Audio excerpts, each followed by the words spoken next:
Shabbat Shalom and welcome to Israel Update. You know, amidst everything that's been going on in Israel, there's been so many crazy things happening and taking place, as you're well aware, and we've kind of given a lot of attention to things being on the ground. Obviously, we're hearing from Doobie a lot, which is awesome. But in between all of that, in between all the things going on, I'm continuing on with the series on the prophets. And it's just, you know, again, these little bite-sized pieces, these little bite-sized snippets of information that I'm trying to present to you that I pray encourages your heart and just makes you feel like, okay, cool, if God did that with this person, he can do something with me, because that's the point, right? But today I'm going to look very briefly at the prophet Samuel. Now, we know the story, a lot of us. You know, Samuel's mother Hannah was barren. She prayed. She went to a specific place in Israel at Shiloh, and went and prayed and asked God for a son. God heard her request. He listened to her, because Shiloh is where the tabernacle stood for 369 years. And so she went there and she prayed and asked God for a son. God granted her request. Miraculously, she conceived, although she was barren. God opened her womb. She was able to conceive, and she had this boy named Samuel. Now, at the time when Samuel was born, the voice of the Lord had not been heard for a very, very, very long time. And so I'm going to jump in here with the call of Samuel. And this is found in 1 Samuel chapter 3. Verse 1, the boy Samuel ministered before the Lord under Eli. In those days, the word of the Lord was very rare. There were not many visions. One night, Eli, whose eyes were becoming so weak that he could barely see, was lying down in his usual place. The lamp of God had not yet gone out, and Samuel was lying down in the temple of the Lord where the ark of God was.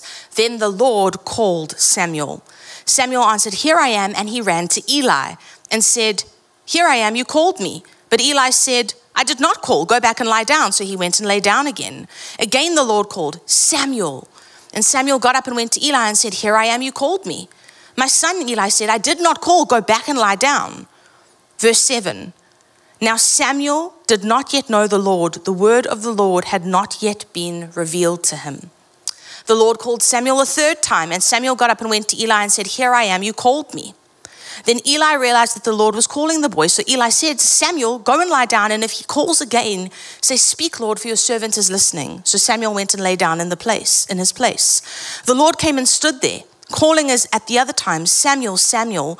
Then Samuel said, "Speak, for your servant is listening." So we see here, this is the call of God upon Samuel. Immediately, Samuel's call is hearing the audible voice of God as a child. Imagine that.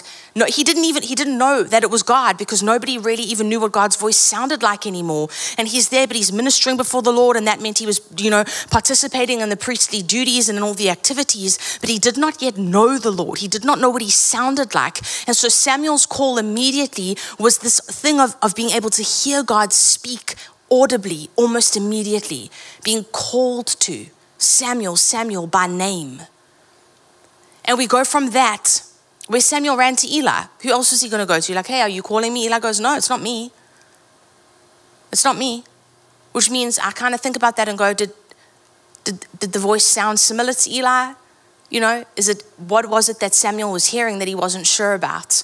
But his call was immediate, it was intense, and it was audible. And we go from there to seeing the next part of what was a very big portion of Samuel's life, which was his cost. And it was this. Verse 11, and the Lord said to Samuel, "See, I am about to do something in Israel that will make the ears of everyone who hears it tingle. At this time I will carry out against Eli everything I spoke against his family from beginning to end. For I told him that I would judge his family forever because of the sin he knew about. His sons made themselves contemptible, and he failed to restrain them. Therefore I swore to the house of Eli, the guilt of Eli's house will never be atoned for by sacrifice or by offering." Samuel lay down until morning, and then opened the door of the house of the Lord. He was afraid to tell Eli the vision, but Eli called him and said, "Samuel, my son." Samuel answered and said, "Here I am." "What was it he said to you?" Eli asked. "Do not hide it from me. May God deal with you, be it ever so severely, if you hide from me anything he told you." So Samuel told him everything, hiding nothing from him. Then Eli said, "He is the Lord. Let him do what is good in his eyes." This is a very, very intense part of Samuel's call.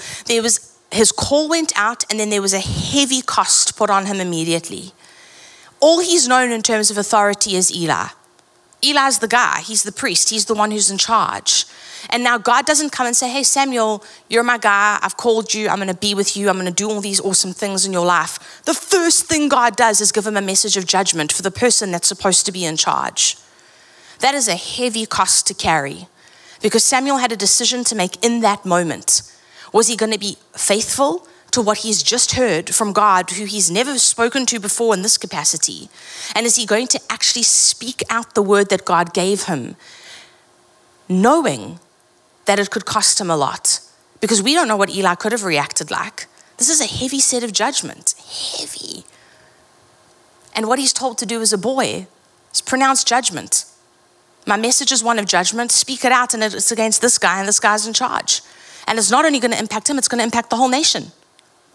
And that is kind of the way that Samuel's ministry and call and his life as a prophet was marked from the get-go. A very big part of Samuel's cost was having to pronounce judgment against people he loved. Having to pronounce and say things against this man that he loved, who was his authority figure, who was like a father that he spent every day with. And as we read on throughout his life as a prophet, so often he had to do this. So his call was immediate. It was, Samuel, I'm here, this is me, it's God, I'm calling you. It was audible. And immediately the first message that he's given plays into his cost, which was to pronounce judgment and speak the word of the Lord with intensity to those that he loved. And then we also see, there's a lot of conflict here for him. A lot of conflict. In 1 Samuel 15, I'm not going to be able to read it for the sake of time, but Samuel's the one who anoints Saul as the first king. Samuel's the one where God ends up sending him to go and anoint David after Saul fails. But I think one of the greatest conflicts for Samuel was in 1 Samuel 15, when Saul disobeys God after having been given this opportunity to change the entire face of Israel, the way that the nation looks, the way that the nation functions. And the word of the Lord came to Samuel, go and anoint Saul, go do it. Do the thing, go anoint Saul, son of Kish, he's the one. But then Saul ends up sinning, disobeying God, and Samuel has to go and tell him, God has rejected you as king and has torn the kingdom from you. And I cannot imagine the conflict that he would have felt, because it speaks the way that the scripture paints the image is that Samuel loved Saul and cared about him. But this was part of his conflict. Again, he had to go and be prepared to do things that I know would have hurt him. His conflict was being obedient to the word of the Lord, even when it brought pain to himself and pain to the people that he loved. We see too, Samuel's the one who ended up killing the king. Samuel's the one who ended up killing the king of Agag, where Saul was instructed to do it and he didn't do it. Samuel's the one, part of his conflict, he had to come in and then he actually had to complete the deed that was tasked to Saul. So another part of his conflict, I think, was cleaning up. It's cleaning up the mess that somebody else made. But he was a prophet. His life was a sign. God had him do very difficult things. But he did them.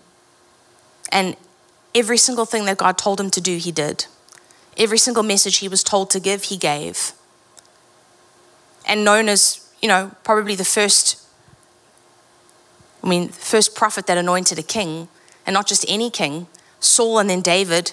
And obviously we know that, David is the greatest of Israel's kings. He's called the man after God's own heart. But Samuel's the one who anointed him. Samuel's the one who poured that flask of oil on him. Samuel's the one where God said to him, I don't look at the outside appearance, I look at the heart. All these things that we now have in place that we know of God are true because God revealed that portion of himself to Samuel. And so I don't know, again, I say this kind of at the end of each of these prophets' teachings. I don't know what your call is. I don't know what your cost is. I don't know what your conflict is.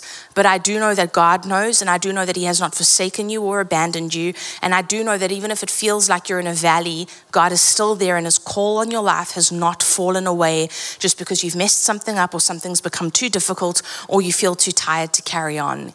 God is the same. Hebrews tells us he is the same yesterday, today, and forever. He is not a man that he would change his mind. It's right here. 1 Samuel 15 verse 29, he who is the glory of Israel does not lie or change his mind, for he is not a man that he should change his mind. And God has not changed his mind about you. He has not changed his mind about the call on your life. He has not changed his mind about anything that he said to you in the light, even if you feel like you're in a dark place. And so I pray that this week as you go out, you would be encouraged, that your heart would be found to be in a solid place where you know that God has not left you, he's not abandoned you, and that your call is still intact, and that he wants to do something spectacular with your life. Have a beautiful rest of your week. Let's continue to pray for the peace of Jerusalem as always. And let's continue to trust God that we're going to see his will in all of our lives accomplished. God bless you. Shalom warriors, shalom Israel partners and Abraham friends, and welcome to our weekly broadcast. Today I'm going to bring you an update that has nothing to do with the elections in Israel. I just want us to be together, standing up against the atrocities and the evil things that are happening in Israel right now. I'm talking about an arson terror that is just spreading throughout the mountains around Jerusalem and the forests of the hills around Jerusalem. The Palestinians, the Hamas, is inciting the young people to go and attack something that is very close to the hearts of the Jewish people in Israel and definitely close to the heart of God. They are sending and launching their incited terrorists to set up fires, to arson the forests around the cities and the towns surrounding Jerusalem and outside of Jerusalem. They know how important are the trees to the people of Israel, to the Jewish people, how symbolic they are, and how they are the sign of God's words coming to pass in our lives. When the real people of Israel are coming back home, they're going to turn the desert into a blooming oasis.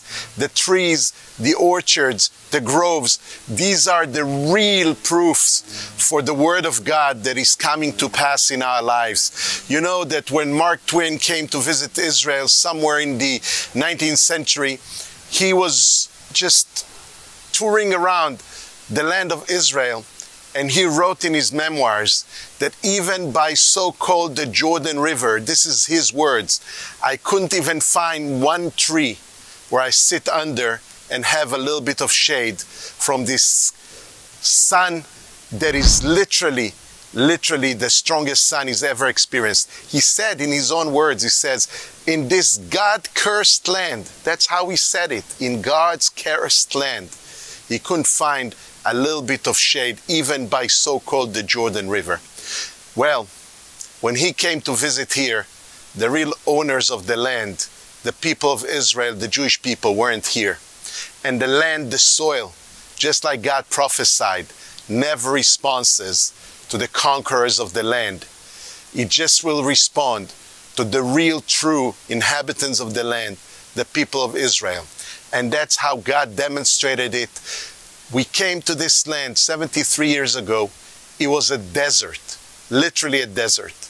And then the people of Israel started to plant trees throughout the nation. You know how symbolic it is. We were planting 6 million trees since the establishment of the State of Israel. You understand the number 6 million. The 6 million Jews that died, murdered, perished in the Holocaust. We have been able to plant 6 million trees. And the enemy, the adversary, the devil, is now inciting the Palestinians, the Arabs, to burn those trees. This is a way for them, for these powers, dark powers, and evil principalities to wage war, not only against the people of Israel and the Promised Land. This is their way to wage war against God, because God made it possible for us to come back to our Promised Land and for the land to respond to us, to the people, to the true people that's supposed to be here in this land. So throughout the land of Israel right now, fires are being set, settlements are evacuated, People are running around, not only the economy that is crippled because of that. Over 70 squads of fire brigades and firefighters are throughout Israel right now fighting these fires. But this is the way for the Baal, for the Baalah, for the Muslims to try and return this land to the desert, to this desolate wilderness that it used to be before, where the devil dwells. We remember when Jesus was tempted by devil, he took him to the mountain in the wilderness. This is the land of the devil, the wilderness. This is where the devil feels comfortable, in the wilderness, in a desolate area, in a dry, arid place when there's no water, there's no life. And that's what they want to turn this land back into, a desert. But we're not going to let it happen. God knows, and He promised when the people of Israel come back home, they will thrive. The desert will flourish. The land will be green. We will grow crops, and we will take over this land by the beauty of what we are going to do here in terms of building, creating, planting in this holy soil of the land of Israel. That's what the adversary wants to curse right now throughout his proxies, his delegates, the Muslims of Israel. They try to burn the land to ashes and to destroy all the achievements that the people of God had achieved when they came back home to the land of Israel. We're not going to let them experience that. For us, trees are life. We plant orchards, we plant fruit trees in the land of Israel. You know that until today, until this very day, most of the Jewish families in the diaspora outside of Israel, if they want to celebrate a special event and give a unique gift for bar mitzvahs, for birthdays, for anniversaries, for weddings, they give a certificate of a tree that was planted in the soil and the land of Israel. The demonstration of life right here in the land of Israel, turning the Word of God into action. The promise to bring this desert and make it a thriving and a flourishing and a blooming oasis. That's what literally we're doing in this land of Israel until today. And you know what? I feel prompted now, just as God is here with us from this green and lush, beautiful soil of Florida that I'm in right now. I feel now that maybe you, our supporters, our warriors, maybe you wish to join hands together with us. Maybe you want to sow a seed, literally sow a seed into this ministry, and I'm going to take part of this money and we will replant trees in the land of Israel. We will replant, we will donate for the Jewish National Funds or for the garden, you know, the botanical gardens of Neot Kdumim, which is the only biblical botanical garden in Israel. We'll choose one of those non-profit organizations and we're going to help them replant trees. For every tree that the enemy is burning, we will plant dozens of trees to show them that our Jews and Christians around the world determined to make this land flourish and bloom as opposed to what the devil wants to turn it into. So let's talk just about this today. Let's pray together for God's people to prevail, for the land to be replanted green and beautiful again and lush, and for the enemies of Israel to melt themselves like wax in front of those fires that they are trying to burn the land of Israel. All these fires that they are setting up will turn against them and melt them like wax in the fire. I love you a lot, Doobie, and I'll see you soon. Shabbat Shalom.